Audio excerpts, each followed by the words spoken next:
Asia কাপের আগে বাংলাদেশের ব্যাটারদের জন্য এলো দুঃসংবাদ। আইসিসি ওয়ানডে ব্যাটারদের র্যাঙ্কিংয়ে 2 ধাপ করে পিছিয়ে গেছেন লিটন দাস, সৌম্য সরকার, মেহেদী হাসান মিরাজ এবং তানজিদ হাসান তামিম। মিরাজের অবস্থান 70 থেকে নেমে 72 নম্বরে, রেটিং পয়েন্ট 462।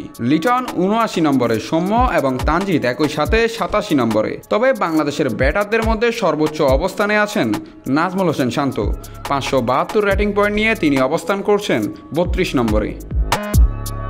এছাড়া সেরা 100-তে আছেন তাহিদ হৃদয় এবং জাকের আলী। বাংলাদেশি ব্যাটারদের র্যাঙ্কিংয়ে এই পতনের পেছনে প্রভাব ফেলেছে দক্ষিণ আফ্রিকা ও অস্ট্রেলিয়ার মধ্যকার ওয়ানডে সিরিজের ফলাফল, যেখানে অস্ট্রেলিয়ার ব্যাটাররা র্যাঙ্কিংয়ে ভালো প্রভাব ফেলেছেন। Travis Head, Mitchell Marsh, Cameron গ্রিনরা দিয়েছেন নিজেদের অবস্থানের জানান।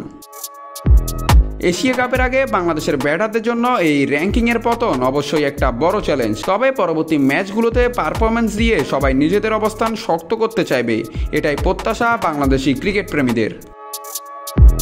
নাত রাহুল, নিউজ না স্পোর্টস।